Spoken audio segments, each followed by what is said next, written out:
Magandang gabi po sa inyong lahat muli mga kawaiti ko. Tayo po ay tutugtog muli ng isang awiting hindi natin malilimot. Sapagkat ang tugtuging ito ay nagbabadya ng ah, pagpapaalala sa atin sa ating mga nakaraan. Itong awiting ito ay mas higit pang matanda kaysa sa akin at lalo na sa inyo mga kababayan ko at mga kawaiti ko. Kaya ating tutugtugin sa gabing ito ay ang Maalaala Mo Kaya. Ang Maalaala Mo Kaya ay inawit ni Miss Pilita Corrales. Tutugtugin po natin sa pamagitan ng ating harmonika kromatiko K of D 12 holes.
Yan po ang awiting Maalaala Mo Kaya na inawit ni Miss Pilita Corrales. Kaya ang tanong, maala-ala mo kaya mga kababayan kong nasa YT at ang mga kababayan kong nasa ibang bansa bilang mga OFWs ng ating bayang Pilipinas, kumusta po kayo? Magandang hapon po sa inyo. At bagamat paggabi na, ay may araw pa naman, kaya magandang hapon. Ang akin lamang paalala sa ating mga kapwa YouTubers na kapag tayo ay nanood ng ating kinagigiliwang videos ng ating kapwa YouTuber, ay atin pong panoorin sa simula hanggang sa matapos. At huwag po tayong umiskip ng ads upang sa ganon ay maibigay natin ang wastong kasiyahan para sa ating YouTuber na ating pinanonood ang kanyang mga uploads. Gaya rin ng kanyang panonood sa ating uploads. Kaya mga kapwa ko YouTuber, atin pong igalang ang ating kapwa YouTubers at magbigay po tayo ng magandang komento para sa kanyang ginawang videos at tayo ay sipagin sa panonood ng upload videos ng ating kapwa upang sa ganon ay tayo'y mabalikan at ang ating YouTube channel ay mabilis lumago at marating natin ang ating minimithing hangarin na ma-monetize darating ang araw.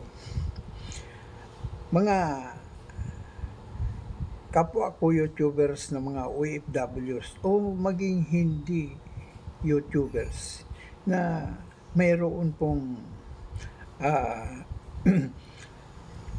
link sa YouTube, ay maaari po silang manood ng ating mga gawang uploads upang masiyahan sila sa ating mga ginagawa at malilingaw sila at hindi sila mabuboring o mamanglaw sa araw-araw na kanilang gawain habang sila'y malayo sa kanilang pamilya. Higit po kayong mapalad mga kapwa ko YouTubers na OFWs sapagkat kayo po ay may hanap buhay, kumikita para sa inyong pamilya at sa inyong sarili. Ingatan po ninyo ang inyong sarili habang kayo ay sa malayong bayan ng ating bansang Pilipinas at malayo sa pamilya. Sana magkaroon ng katuparan ang lahat ng inyong mga pangarap at maging ang pangarap din naming mga naririto sa ating bayan. Magandang hapon po sa inyo muli mga ka-YT ko, at sa mga hindi nagwa-YT, nagyo-YouTube, ay magandang hapon din po sa inyong lahat. Magandang hapon po sa apat na sulok ng mundo.